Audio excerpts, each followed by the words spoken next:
नमस्कार दोस्तों, राज परिवार में फिर से एक बार आपका स्वागत है। देखो दोस्तों, हम जो चर्चा कर रहे थे वो भरतपुर संभाग के नवीनतम डिंग जिले को लेकर चर्चा में थे। अब हमने जो डिंग जिले के बारे में पढ़ा दोस्तों, आपका भूगोलिक स्थिति के बारे में पढ़ लिया, मैं कह सकता हूँ कि भूगोल के बारे में पढ़ लिया। अब आपके डिंग जिले का जो है आज किसके चर्चा में रहेंगे दोस्तों, एक तो है आपकी कल्चर और एक है आपका इतिहास। तो पहले डिंग जिले के इतिहास के बारे में थोड़ा सा जान लेते हैं। तो देखो दोस्तों, किसके बारे में, डिंग जिले का इतिहास। तो लिख सकता हूं मैं डिंग जिले का इतिहास। देखिए दोस्तों, ध्यान देने वाली बातें हैं कि यहाँ का एक महाराजा था, महाराजा जिसका नाम था दोस्तों सूरजमल जाट। कौन था दोस्तों, सूरजमल जाट। अब देखो, सूरजमल जाट को लेकर यहाँ से आपके डिंग से कौन कौन से क्वेश्चन बनते हैं और कितने क्वेश्चन बनते हैं, तो सभी के बारे में थोड़ी सी चर्चा कर लेते हैं। देखो दोस्तों, सूरजमल जाट को ही जाटों का प्लूटो या अफलातून कहा जाता है। अफलातून कहते हैं। क्वेश्चन आ जाए कि जाटों का अफलातून या जाटों का प्लूटो किसे कहा जाता है, तो सूरजमल जाट को। तो पहला क्वेश्चन तो दोस्तों यहाँ से सूरजमल जाट का ही बन जाता है। दूसरी बात करता हूँ दोस्तों, तो एकमात्र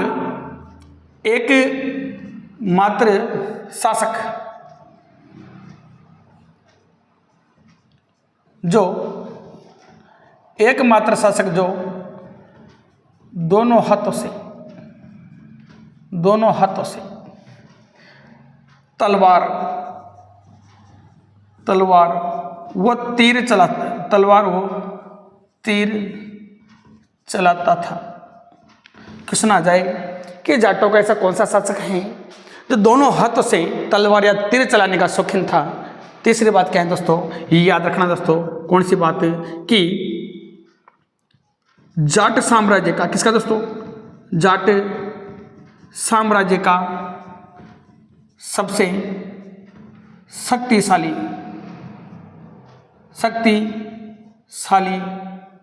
शासक। आप लोगों से पूछ लिया जाए कि जाट साम्राज्य का सबसे शक्तिशाली शासक कौन था, तो याद रखना दोस्तों, सूरजमल जाट था। कौन था दोस्तों, सूरजमल जाट था। इसके अलावा सूरजमल जाट के स्थापत्य कला से कौन कौन से क्वेश्चन बनते हैं दोस्तों, ध्यान देने वाली बातें हैं, ये याद रखना दोस्तों। डिंग के किले का निर्माण किसने करवाया था दोस्तों, सूरजमल जाट ने। अब कब करवाया था, 1730 में। आप लोगों से क्वेश्चन पूछ लिया जाए कि डिंग किले का निर्माता कौन है, तो याद करना दोस्तों, सूरजमल जाट हैं। और निर्माण कब कराया था, 1730 में करवाया था। यदि दूसरी बात कर लेता हूं दोस्तों, भरतपुर के किले का निर्माण दोस्तों, भरतपुर के किले का निर्माण जो करवाया था वो 1733 में करवाया था। और इसका निर्माण करने वाला भी कौन है, सूरजमल जाट हैं। कौन है दोस्तों, सूरजमल जाट। इसके अलावा दोस्तों ध्यान देना, इसी डिंग क्षेत्र में, कहाँ पर दोस्तों, डिंग क्षेत्र में, याद रखना, कृष्ण विलास महल का निर्माण करवाया था। किसने करवाया था दोस्तों, सूरजमल जाट के द्वारा। किसका निर्माण, कृष्ण विलास महल का निर्माण करवाया गया। किसका निर्माण करवाया गया दोस्तों, कृष्ण विलास महल का निर्माण करवाया गया। और क्या क्या बातें हैं सूरजमल जाट को लेकर, तो थोड़ा सा जान लेते हैं। देखिए दोस्तों, और क्या क्या बातें होती हैं। देखो दोस्तों, सूरजमल जाट के समय, आप लोगों को पता हो दोस्तों, समय पानीपत का, किसका दोस्तों, पानीपत का तीसरा युद्ध हुआ था।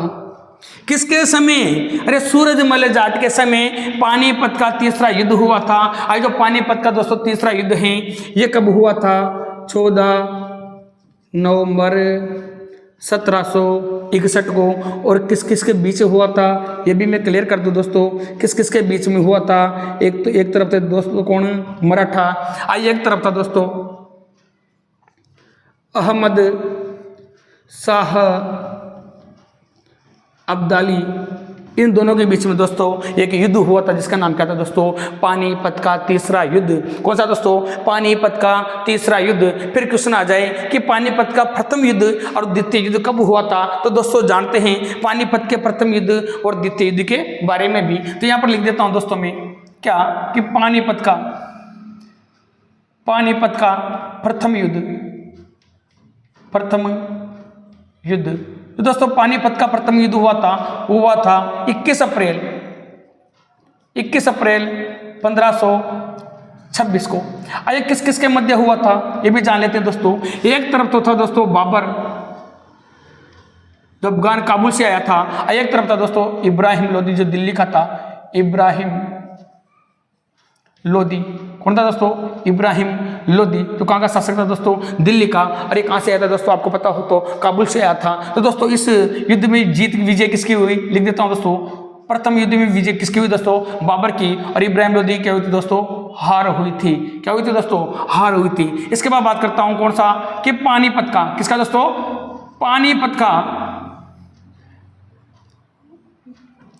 पानीपत का दूसरा युद्ध, ये मैं कह सकता हूँ द्वितीय युद्ध। अब पानीपत का जो दोस्तों द्वितीय युद्ध था ये 5 नवंबर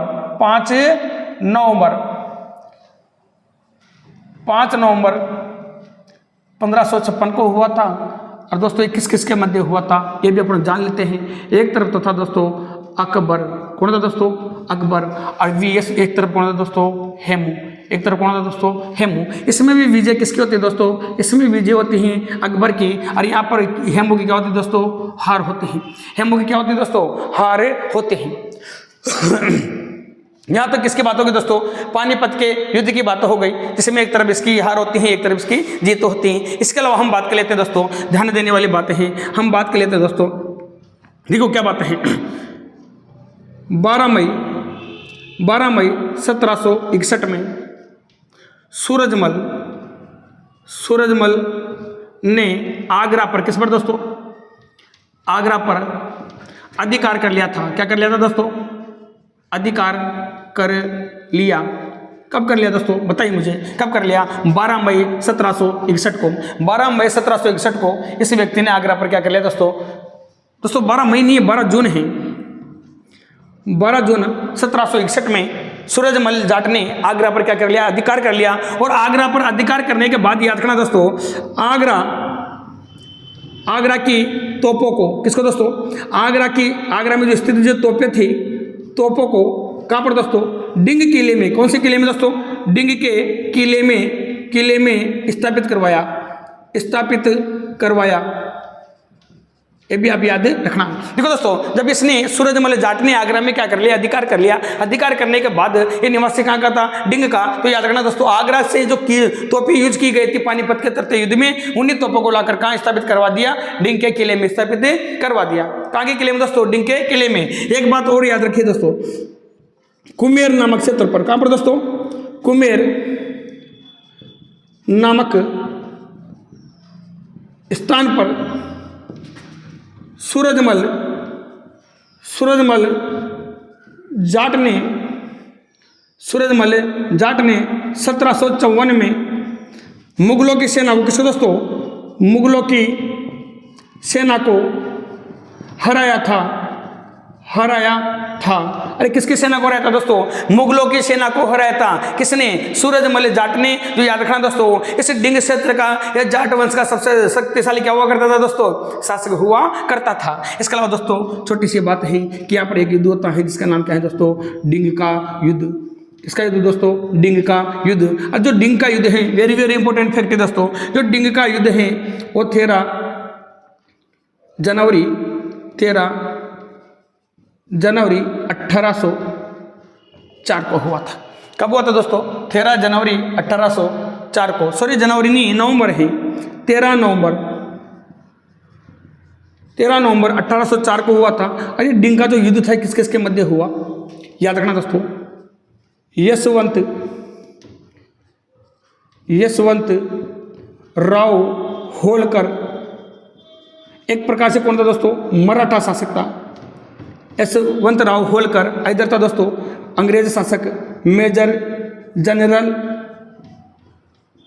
फ्रेजर, इसका नाम क्या था दोस्तों, मेजर जनरल फ्रेजर, इन दोनों के मध्य हुआ था। इसमें याद रखना दोस्तों डिंग का एक शासक था जिसका नाम था रणजीत सिंह। क्या नाम था दोस्तों, रणजीत सिंह। और रणजीत सिंह ने किसका साथ दिया था दोस्तों, यशवंत राव होलकर का साथ दिया था। इस युद्ध का जो डिंग का जो युद्ध था इसका परिणाम क्या रहा वो भी बता दूं। इसमें दोस्तों याद रखना जाट व मराठा विजय हुए, जाट व मराठा विजय हुए। कौन हुए दोस्तों, जाट और मराठा विजय हुए किस युद्ध में, इस डिंग के युद्ध में। तो थोड़ा सा ये अपन किसके बारे में जान ले दोस्तों, इतिहास के बारे में क्या क्या बातें हैं एक बार फिर रिवाइज कर देता हूं। देखिए दोस्तों डिंग के किले का इतिहास किससे संबंधित है, महाराजा सूरजमल जाट से। क्योंकि देखो रीजन क्या था कि जाटों का प्लेटो या अफलातून किसे कहा जाता है, सूरजमल जाट को एकमात्र शासक जो दोनों हाथों से तलवार या तीर चलाने का शौक रखते थे या चलाते थे। याद रखना जाट साम्राज्य का सबसे शक्तिशाली क्या है दोस्तों, शासक हैं। डिंग के किले का निर्माण कब करवाया था, 1730 में। याद रखना भरतपुर के किले का निर्माण कब करवाया, 1733 में। कृष्ण विलास महल का निर्माण किसने करवाया, सूरजमल जाट ने। सूरजमल जाट के समय पानीपत का तरते युद्ध हुआ था। कौन सा युद्ध दोस्तों, पानीपत का तरते युद्ध हुआ था।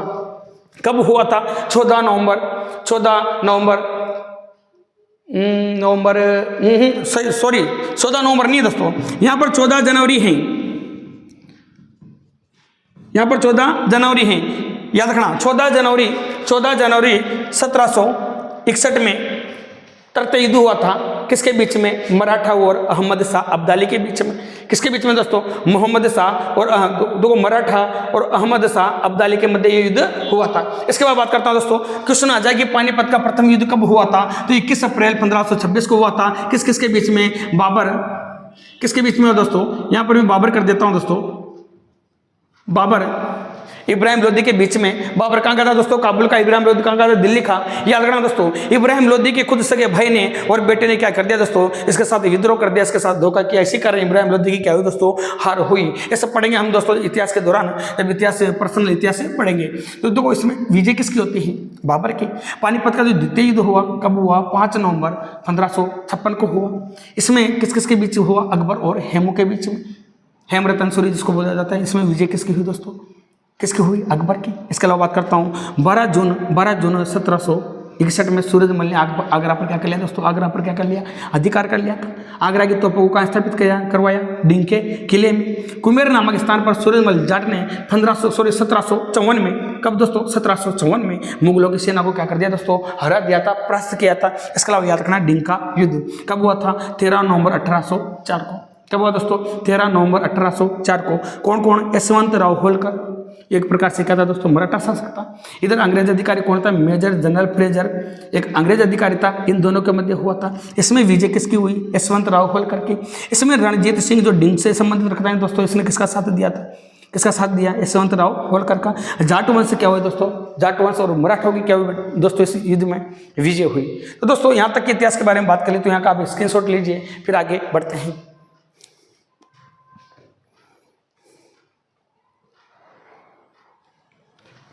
देखिए दोस्तों अब थोड़ा सा आगे बढ़ते हैं और भी बातें कर लेते हैं, और क्या क्या बातें हैं यहाँ पर, क्या क्या विशेषता है। थोड़ा कल्चर को लेकर बात कर लेते हैं दोस्तों। अब किसको लेकर बात कर लेते हैं, कल्चर को। यहाँ की सांस्कृतिक विरासत को लेकर भी बात करना है, और मत्स्य संघ के बारे में भी थोड़ा सा जानना है। क्योंकि दोस्तों जब मत्स्य संघ का निर्माण हुआ था तब मत्स्य संघ में 4 ही जिले हुआ करते थे।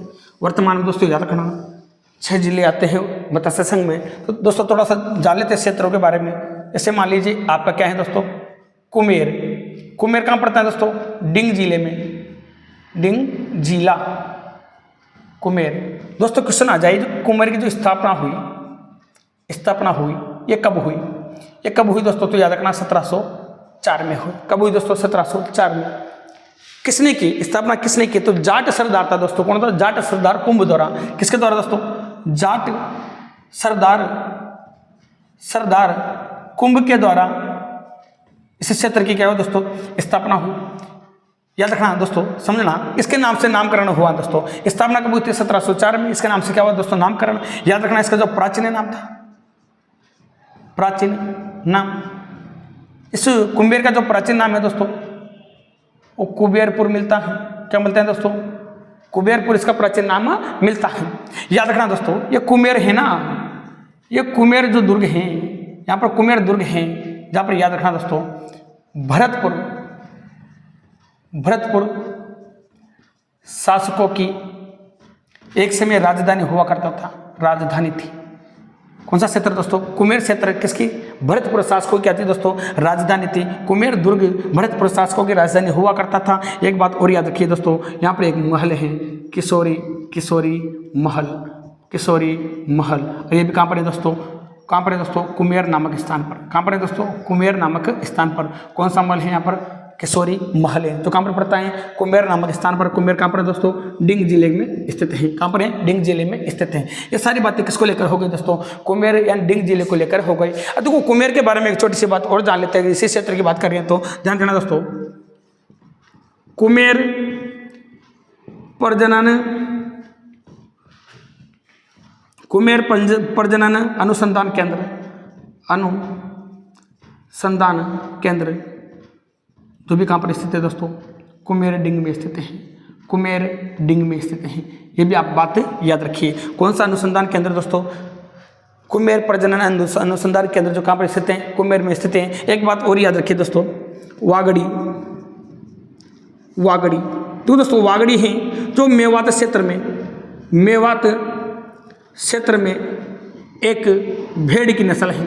किसकी नस्ल है दोस्तों? भेड़ की नस्ल है। क्वेश्चन आ जाए कि वागड़ी प्रकार की भेड़ की नस्ल कहाँ पाई जाती है? तो याद रखना दोस्तों, कहाँ पर पाई जाती है? आपके डिंग जिले में। तो मेवात क्षेत्र के में एक भेड़ की नस्ल क्या कहलाती है दोस्तों? बताइए मुझे। वागड़ी कहलाती है। क्या कहलाती है? वागड़ी। इसके अलावा एक तहसील आती है दोस्तों जिसका नाम है रारह।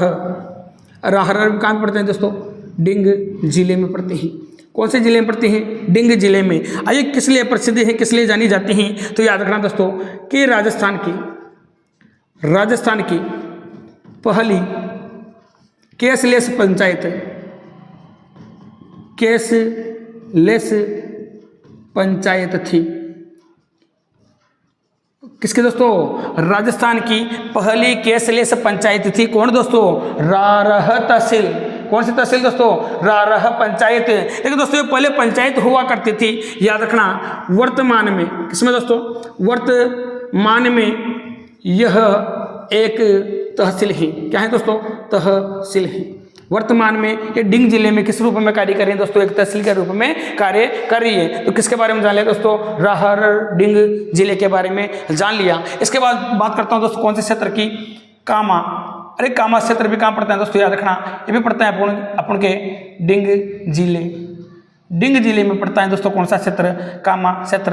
कामा क्षेत्र क्यों जाना जाता है, किस लिए विख्यात है? तो देखते हैं दोस्तों कामा के बारे में समझते हैं थोड़ा सा। देखो दोस्तों जो कामा क्षेत्र है इसका नामकरण कैसे हुआ, कैसे सामने आया? तो देखो दोस्तों 9वीं सदी में के एक अभिलेख में इसका नाम कामयक मिलता है। क्या मिलता है दोस्तों? कामयक मिलता है। तो थोड़ा सा ये याद रखिए दोस्तों, कौन सी सदी में एक अभिलेख खोजा गया था? 9वीं सदी में एक अभिलेख खोजा गया जिसमें इसका नाम क्या मिलता है? कामयक मिलता है। इसके अलावा दोस्तों दूसरा मत कहाँ से सामने आता है? इंपीरियल, क्या शब्द है दोस्तों? इंपीरियल गजेटियर, गजेटियर में कामा का नाम कामसेन। कौन दोस्तों? कामसेन नामक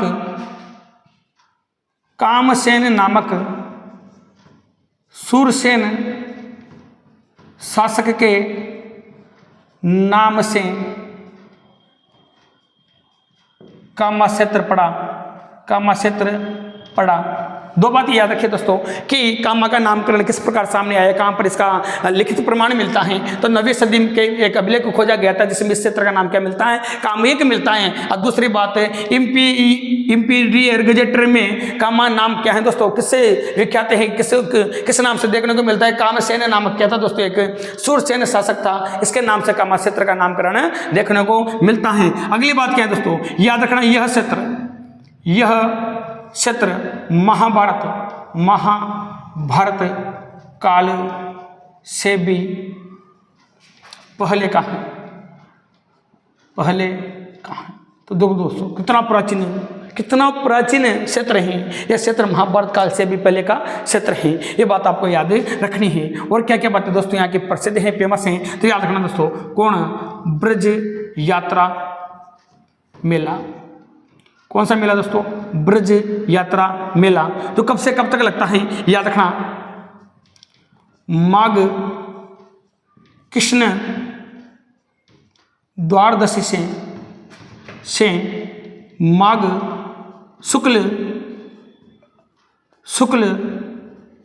द्वादशी तक ये मेला बढ़ता है, मतलब दोस्तों 15 दिनों तक ये मेला चलता है। इसके अलावा कौन कौन सी बातें प्रसिद्ध है दोस्तों, एक तो ब्रज यात्रा मेला हो गया। कौन से हो गया दोस्तों, ब्रज यात्रा मेला हो गया। इसके अलावा याद रखना दोस्तों गोकुल चंद जी का मंदिर। किसका मंदिर दोस्तों, गोकुल चंद जी का मंदिर। इसके अलावा आता है दोस्तों आपका मदन मोहन जी का मंदिर, मदन मोहन जी का मंदिर। ये दोनों मंदिर दोस्तों वल्लभ संप्रदाय से संबंधित हैं, ये भी याद रखना है आपको। वल्लभ संप्रदाय से क्या है दोस्तों, संबंधित हैं। कौन कौन से मंदिर दोस्तों, गोकुल चंद जी का मंदिर, और दूसरा कौन है, मदन मोहन जी का मंदिर। अरे कौन से संप्रदाय से संबंधित हैं, बताइए दोस्तों, वल्लभ संप्रदाय से संबंधित हैं, जिसका सीधा संबंध किससे है दोस्तों, कामा तहसील से है, कामा उपखंड से है। इसके अलावा दोस्तों और क्या क्या बातें यहाँ पर देखने को मिलती हैं, तो देखो दोस्तों। इसके अलावा आते हैं दोस्तों गंगा दशहरा मेला। कौन सा दोस्तों, गंगा दशहरा मेला, जो कब से कब लगता है, ज्येष्ठ शुक्ल सप्तमी से दसवीं तक दोस्तों यहाँ पर एक मेला बढ़ता है, जिसको किस नाम से जाना जाता है, याद रखना दोस्तों। इस फैक्ट को इंपोर्टेंट मान के चलना। गंगा दशहरा मेला कहाँ पर लगता है, कामाडींग जिले में। कहाँ पर दोस्तों, कामाडींग जिले में। याद रखना गंगा दशहरा मेला ज्येष्ठ शुक्ल सप्तमी से 10वीं तक आयोजन होता है। इसके अलावा याद रखना दोस्तों, यह भी इंपोर्टेंट है, इसका नाम है भोजन थाली का मेला। भोजन को किसमें परोसते हैं, थाली में, तो भोजन थाली का मेला। यह भी कहाँ लगता है, कामा में। कब बढ़ता है दोस्तों, भाद्रपद शुक्ल पंचमी को। कब दोस्तों, भाद्रपद शुक्ल पंचमी को ये मेले का आयोजन होता है। किसका, इस मेले का आयोजन होता है जिसका नाम है भोजन थाली मेला। क्या नाम है दोस्तों, भोजन थाली मेला। इसके अलावा याद रखो दोस्तों एक बात, जिसका नाम है कामेश्वर महादेव मंदिर, जो कहाँ पर स्थित हैं, कामा में स्थित हैं। कहाँ स्थित है दोस्तों, कामा में। यहाँ पर नोट लगाकर एक बात लिख देता हूँ, इस क्षेत्र में प्राचीन काल के मंदिर के अवशेष मिले हैं। किस मंदिर के, प्राचीन काल के एक मंदिर के अवशेष मिले, जिसे 84 क्या दोस्तों, 84 खंबा मंदिर कहते हैं। मंदिर कहा गया, 84 खंबा मंदिर कहा गया। वेरी वेरी इंपॉर्टेंट फैक्ट है दोस्तों, याद रखना। इस क्षेत्र में प्राचीन काल के मंदिर के अवशेष मिले हैं। इसको किस नाम से जाना जाता है? 84 खंबा मंदिर के नाम से जाना जाता है। आप सभी को पता है दोस्तों, 84 खंभों की छतरी जो कहां पर स्थित है? बूंदी में। 80 खंभों की छतरी कहां पर? अलवर में। लेकिन यहां पर फैक्ट कुछ और ही है। 84 खंबा मंदिर मिला है प्राचीन काल का। अरे कहां पर? कामा में। कहां पर मिला है दोस्तों? कामा में। एक बात और याद रखिए दोस्तों, कामा संबंधित क्षेत्र से, यहां पर जन्म कृष्ण जन्माष्टमी का आयोजन होता है। का आयोजन होता है किसका दोस्तों? कृष्ण जन्माष्टमी का बहुत बड़ा पर्व मनाया जाता है। याद रखना, इस दिन यहाँ पर कृष्ण लीला देखने को मिलती है। कामा डिंग की कृष्ण लीला दोस्तों याद रखना दोस्तों प्रसिद्ध है। कहाँ पर? कृष्ण जन्माष्टमी के दिन यहाँ पर कृष्ण लीला का प्रोग्राम किया जाता है। तो यहाँ तक की बात दोस्तों अगर आपको समझ में आई होगी, फिर थोड़ा सा आगे बढ़ते हैं। पहले इसका स्क्रीन शॉट लीजिए।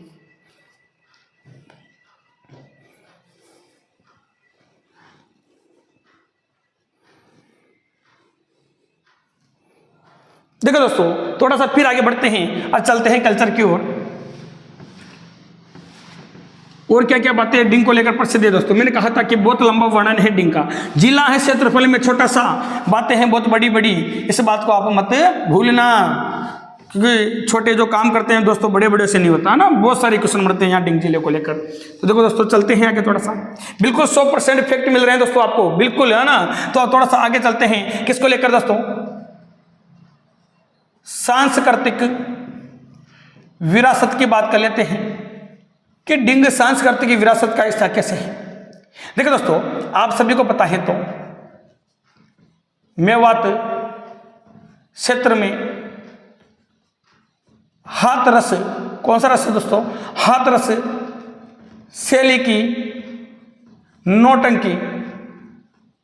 नौटंकी प्रचलित है। कौन सी नौटंकी क्या है दोस्तों? प्रचलित है। अरे कौन सी शैली की? हाथरस शैली की नौटंकी क्या है दोस्तों? प्रचलित है। याद रखना, इस नौटंकी में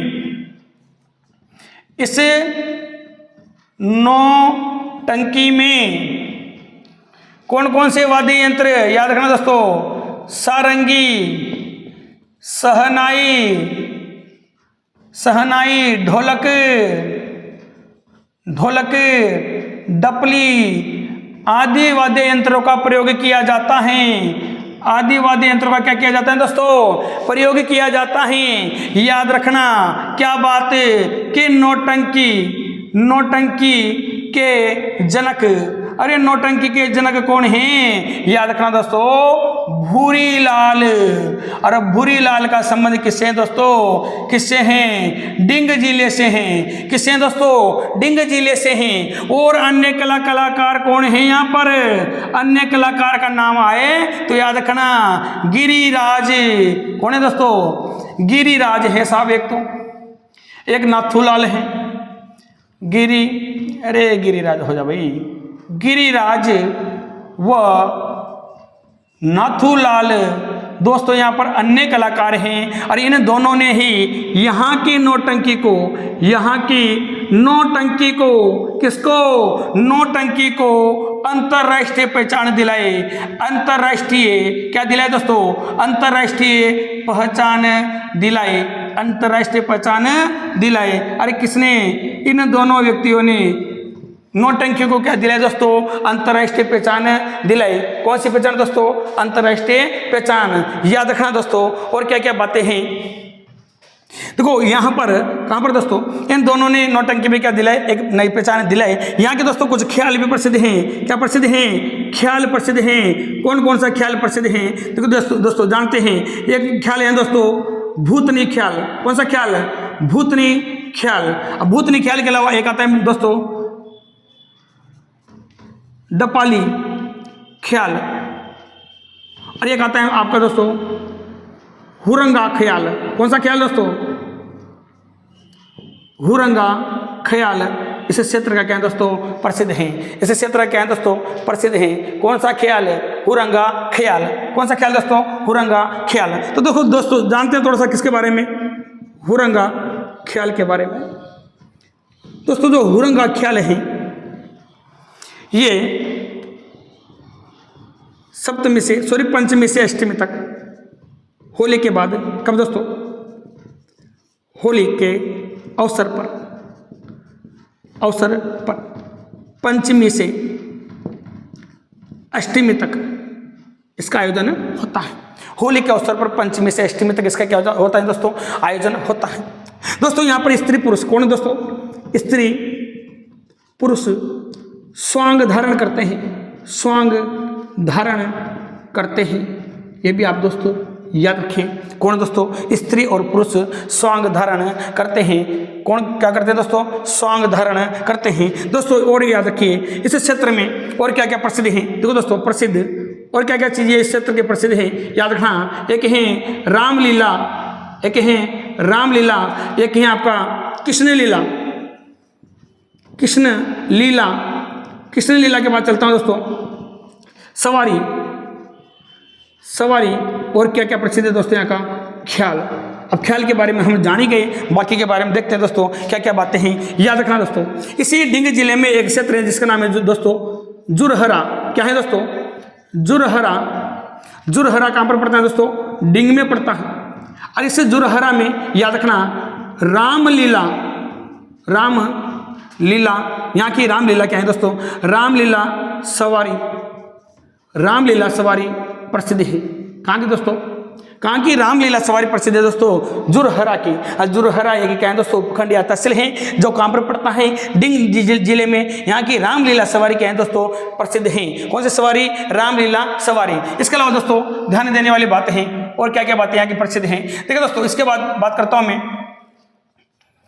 ब्रज यात्रा मेला। कौन सा मेला दोस्तों, ब्रज यात्रा मेला। इस मेला का जो आयोजन होता है ये जन्माष्टमी पर होता है। कब होता है दोस्तों, जन्माष्टमी के अवसर पर आयोजन होता है, आयोजन होता है। तो याद रखना दोस्तों यहाँ पर कृष्ण लीला क्या है दोस्तों, प्रचलित है या प्रसिद्ध है यहाँ की। यहाँ लिख देता हूँ मैं, यहाँ की कृष्ण लीला क्या है दोस्तों, प्रसिद्ध है। कहाँ के दोस्तों बताइए, ब्रज यात्रा मेला कहाँ लगता है, डिंग में। तो यहाँ की क्या है दोस्तों, कृष्ण लीला प्रसिद्ध है। और डिंग में भी कहाँ लगेगा, मैंने बताया था थोड़ी देर पहले आपको, कामा में लगता है। कहाँ पर लगता है दोस्तों, कामा में लगता है। इसके बाद बात कर लेता हूँ मैं दोस्तों, क्या बात कर लेता हूँ कि दोस्तों जो ब्रज है, जो ब्रज यात्रा है, इस ब्रज यात्रा को दोस्तों 84 कोसी ब्रज परिक्रमा के नाम से, ब्रज परिक्रमा के नाम से जानते हैं। परिक्रमा के 84 कोसी परिक्रमा जो डिंग क्षेत्र तक फैली हुई है, फैली हुई हैं। कौन से क्षेत्र तक दोस्तों, डिंग क्षेत्र तक फैली हुई हैं। ये भी आप थोड़ा सा याद रखिए, ये भी थोड़ा सा आप याद रखिए। कौन से क्षेत्र तक दोस्तों, डिंग क्षेत्र तक फैली हुई है। इसके अलावा हम बात करेंगे दोस्तों किसको लेकर, मत्स्य संघ को लेकर। क्योंकि पहले मत्स्य संघ में कितने जिले आते थे दोस्तों, 4, और वर्तमान में कितने आते हैं, 6 जिले आते हैं। और थोड़ा सा क्षेत्र जयपुर का भी आता है। तो यहाँ तक का स्क्रीनशॉट लीजिए, फिर थोड़ा बढ़ते हैं आगे।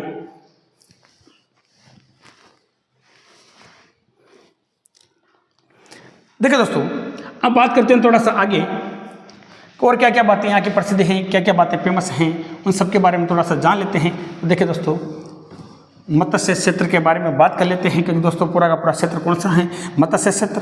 कौन सा क्षेत्र दोस्तों, मत्स्य क्षेत्र। देखो जानते हैं मत्स्य क्षेत्र के बारे में। देखो क्या क्या बातें सामने आती हैं, यहाँ लिख देता हूँ दोस्तों,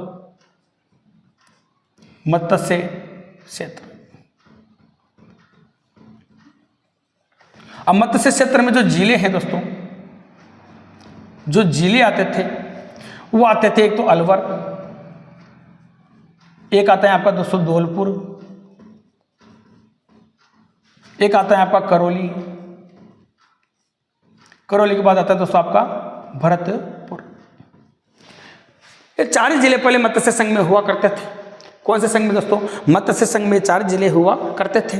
तो दोस्तों क्वेश्चन आता है कि मत्स्य संघ का गठन, मत्स्य संघ का गठन का जो गठन हुआ, वो गठन हुआ था दोस्तों एकीकरण के प्रथम चरण में। कब होता दोस्तों? एकीकरण के प्रथम चरण में इसका गठन किया गया। अब गठन कब हुआ था? तो याद रखना दोस्तों 28 फरवरी 1948 का दोस्तों इसका क्या हुआ? गठन हुआ। इस गठन में कितने जिलों को सम्मिलित किया गया दोस्तों? 4 जिलों को सम्मिलित किया गया। वर्तमान की बात करूं दोस्तों कितने जिले हैं? 6 हैं, जो अब लास्ट में पढ़ते हैं उनको ध्यान देना। गठन हो गया। अब गठन होने के बाद दोस्तों इसका जो उद्घाटन हुआ, मत्स्य संघ में जो मिल गए तो इसका उद्घाटन जो हुआ, वो उद्घाटन हुआ था दोस्तों भरतपुर के लोहागढ़ दुर्ग में इस मत्स्य संघ का दोस्तों क्या हुआ? उद्घाटन हुआ। और उद्घाटन कब हुआ था ये भी मैं बता दूं दोस्तों आपको। 18 मार्च 1948 को इसका उद्घाटन किया गया। कब किया गया दोस्तों? कौन से दुर्ग में किया गया? लोहागढ़ दुर्ग में। किसका उद्घाटन? मत्स्य संघ का, जिसको एकीकरण के प्रथम चरण में रखा गया था। एकीकरण के प्रथम चरण में दोस्तों उसको अपनाया गया था। तो याद रखना दोस्तों मत्स्य संघ शामिल हो गया था दोस्तों एकीकरण राजस्थान में। कब की बातें हैं? 28 फरवरी 1948 को। फिर उद्घाटन कब हुआ दोस्तों? भरतपुर के लोहागढ़ किले में 18 मार्च 1948 को क्या हुआ दोस्तों? उद्घाटन हुआ। तो क्वेश्चन आता है दोस्तों कि उद्घाटन करता है, उद्घाटनकर्ता कौन है? तो याद रखना दोस्तों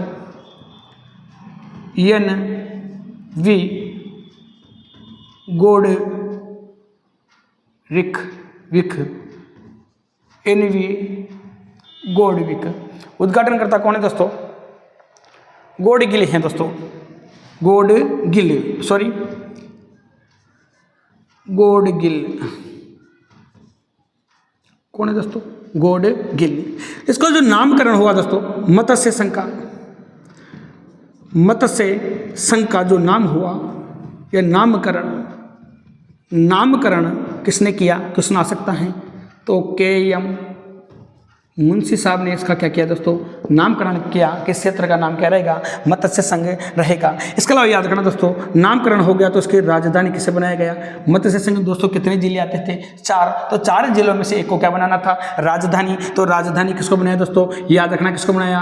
अलवर को मत्स्य संघ क्या बनाया गया? राजधानी बनाया गया। क्या बनाया गया दोस्तों? राजधानी बनाने के बाद दोस्तों इसकी जो वार्षिक आय है वो भी तो तय करनी पड़ेगी ना कि मत्स्य संघ को वार्षिक यानी एक वर्ष में कितनी आय देनी होगी। तो याद रखना 184 लाख आय क्या हुई दोस्तों? यहाँ पर तय हुई। कितनी आय दोस्तों? 184 लाख आय यहाँ पर क्या की गई तो दोस्तों तय की गई। याद रखना दोस्तों। इसके अलावा मैं बात करता हूँ दोस्तों कि मत्स्य संघ का जो PM था यानी प्रधानमंत्री, इस मत्स्य संघ का जो प्रधानमंत्री बनाया गया था, कौन बनाया गया था दोस्तों? प्रधानमंत्री बनाया गया था। वो प्रधानमंत्री है दोस्तों शोभाराम कुमावत। जो शोभाराम जो कुमावत था दोस्तों ये कहाँ से थे? ये थे अलवर से। कहाँ से थे दोस्तों? अलवर से। क्योंकि अलवर ही राजधानी थी तो अलवर से किसको लिया गया दोस्तों? शोभाराम कुमावत को यहाँ का क्या बना दिया गया? प्रधानमंत्री बनाया गया। फिर बात करता हूँ दोस्तों किसकी? कि राज प्रमुख कौन दोस्तों? राज प्रमुख। यहाँ का जो दोस्तों राज प्रमुख बनाया गया वो राज प्रमुख किससे बनाया जाएगा? याद रखना दोस्तों वो राज प्रमुख था दोस्तों उदयभान सिंह को राज प्रमुख बनाया गया। आइए उदयभान सिंह का जो संबंध है वो कहाँ से दोस्तों? धौलपुर से। उदयभान सिंह कहाँ से थे दोस्तों? धौलपुर से। कहाँ से थे दोस्तों? यहाँ से अलवर से। तो कौन था दोस्तों? प्रधानमंत्री। धौलपुर से कौन बनाया दोस्तों बताइए? राज प्रमुख। फिर बात करता हूँ किसकी दोस्तों? उपराज प्रमुख। किसकी? उपराज प्रमुख। दोस्तों उपराज प्रमुख का जो पद दिया वो किसको दिया? उसका नाम याद रखिए दोस्तों गणेश पाल देव। जो गणेश पाल देव थे दोस्तों कहाँ के होंगे? करौली के। कहाँ के होंगे दोस्तों? करौली के। सीधी सी बात है, मैंने क्रम से लिख रखे हैं दोस्तों। यहाँ का क्या था? प्रधानमंत्री। फिर यहाँ का राज प्रमुख, करौली का उपराज प्रमुख। करौली का क्या था दोस्तों? उपराज प्रमुख। अब यहाँ का कौन रहेगा? भरतपुर का उप प्रधानमंत्री। कौन रहेगा दोस्तों? उप प्रधानमंत्री।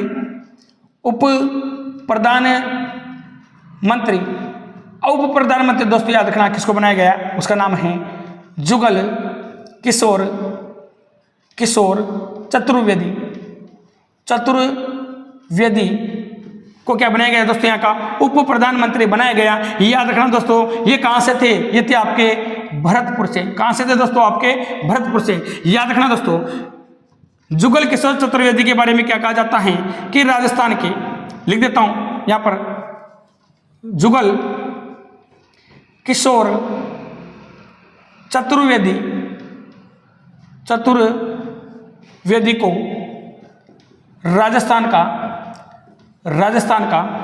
नेहरू कहते हैं, नेहरू कहते हैं।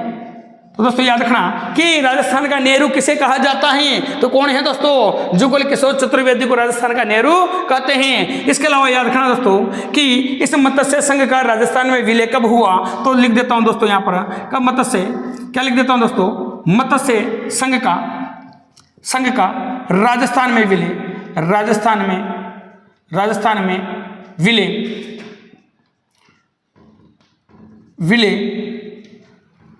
कब हुआ था दोस्तों। अगर ये क्वेश्चन आ जाए तो याद रखना, विलय हुआ था दोस्तों एकीकरण के 5वें चरण में, एकीकरण के 5वें चरण में विलय हुआ था। और आप लोगों से दोस्तों तारीख पूछ ली जाए तो याद रखना, तारीख पूछ ली जाए तो 15 मई 1949 को एकीकरण का जो चरण था 5वां, 15 मई 1949 को मत्स्य संघ को राजस्थान में अपना लिया गया था। यानी मैं कह सकता हूं मत्स्य संघ राजस्थान में पूर्ण रूप से हिस्सा बन चुका था। तो इसका जो विलय हुआ था, कब हुआ था, 15 मई 1949 को इसका विलय हुआ था। इसके अलावा दोस्तों हम बात करें तो एक बात याद रखना जो हम पहले इतिहास के दौरान भूल गए हैं, वो क्या है दोस्तों, सूरजमल जाट की हत्या किसने की थी और कहां पर की थी, ये बात आप थोड़ा सा नोट कर लिए, नोट बनाकर दोस्तों, नोटिस बनाकर नोट कर लेना किसने की थी। याद रखना दोस्तों, एक अफगान था, अफगान शासक सैयद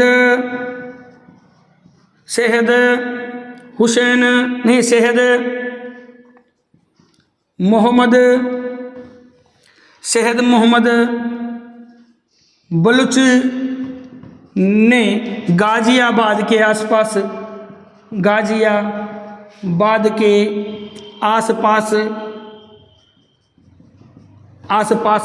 जाटों के प्लॉटों या अफलातून की क्या कर दी, आसपास हत्या कर दी। क्या कर दी दोस्तों, हत्या कर दी। क्योंकि दोस्तों आपको पता है इतने बड़ी फैक्ट में कुछ ना कुछ छूट ही जाता है, लेकिन फिर मुझे ध्यान आ गया कि मैंने क्या चीज़ नहीं लिखा है, सूरजमल जाट की हत्या वाला मामला नहीं लिखाया। तो याद रखना दोस्तों, मोहम्मद बलूच ने गाजियाबाद के आसपास क्या कर दी दोस्तों, सूरजमल जाट की क्या कर दी थी, हत्या कर दी थी। देखिए दोस्तों अब बात करते हैं किसको लेकर, बम नृत्य को लेकर। किसको लेकर दोस्तों, बम नृत्य या बम रसिया। किसके बात कर लेते हैं दोस्तों, बम नृत्य या बम रसिया। देखो दोस्तों यह भी कहाँ का प्रसिद्ध है, अपने के डिंग जिले का। कहाँ का दोस्तों, डिंग जिला। याद रखना दोस्तों, यह एक क्षेत्रीय नृत्य है, यह एक क्षेत्रीय नृत्य है दोस्तों। इसे बम नृत्य को लेकर छोटी से छोटी बात अपन को जानी है। याद रखना दोस्तों, बम का अर्थ अगर आप लोगों से पूछ लिया जाए कि बम का अर्थ क्या होता है, तो याद रखना बड़ा नगाड़ा। क्या होता है दोस्तों, बड़ा नगाड़ा। किसको कहते हैं, बम का जो अर्थ होता है वो क्या होता है, बड़ा नगाड़ा होता है। और दोस्तों याद रखना, होली के अवसर पर, क्या याद रखोगे दोस्तों, होली के अवसर पर पुरुषों के एक समूह द्वारा नृत्य किया जाता है, किसके द्वारा दोस्तों, अवसर पर पुरुषों के एक समूह द्वारा नृत्य किया जाता है। तथा याद रखना, तथा रसिया नामक गीत गाया जाता है। कौन सा गीत गाया जाता है दोस्तों, रसिया नामक गीत गाया जाता है। कौन सा गीत गाया जाता है? रसिया नामक गीत गाया जाता है। एक बात और याद रखिए, इस नृत्य को करते समय नगाड़ा वाद्य यंत्र का प्रयोग किया जाता है। नगाड़ा वाद्य यंत्र का प्रयोग किया जाता है। तो थोड़ा सा याद रखिए, कौन से वाद्य यंत्र का प्रयोग किया जाता है दोस्तों? नगाड़ा वाद्य यंत्र का प्रयोग किया जाता है। यह नृत्य याद रखना दोस्तों, ये जो नृत्य हैं जो पुरुषों द्वारा किया जाता है, पुरुषों द्वारा किया जाता है। ये बात आप जरूर किया जाता है, जरूर याद रखिए दोस्तों। बम नृत्य, बम रसिया जो कहाँ पर स्थित है? डिंग जिले में स्थित है। ये एक प्रकार से क्या है दोस्तों? क्षेत्रीय नृत्य है। बम का अर्थ क्या होता है? बड़ा नगाड़ा। होली के अवसर पर पुरुषों के एक समूह द्वारा इस नृत्य का आयोजन होता है। अरे जिसमें कौन सा गीत गाया जाता है? रसिया नामक गीत गाया जाता है। इस नृत्य को करते समय अरे कौन से वाद्य यंत्र का? अरे नगाड़ा वाद्य यंत्र का प्रयोग किया जाता है। यह नृत्य किसके द्वारा किया जाता है? यानी पुरुष प्रधान नृत्य है। अरे कौन सा नृत्य है? पुरुष प्रधान नृत्य हैं दोस्तों। ये है आपका पूरा डिंग जिला। दोस्तों मैंने कुछ नहीं छोड़ा है। आप चाहे आरएस की तैयारी कर रहे हो या आईपीएस की कर रहे हो, फर्स्ट ग्रेड की तैयारी, सेकंड ग्रेड, रीट, पटवार, सभी भर्ती प्रतियोगिता परीक्षाओं के हेतु ये क्लास वेरी इंपॉर्टेंट है दोस्तों। इतना फैक्ट आपको बिल्कुल निःशुल्क कहीं मिलने वाला नहीं है। इन गरीब बच्चों के लिए बिल्कुल निःशुल्क सेवा है। तो दोस्तों इस क्लास को ज़्यादा से ज़्यादा लाइक, शेयर और सब्सक्राइब करना ना भूले। जय हिंद, जय भारत।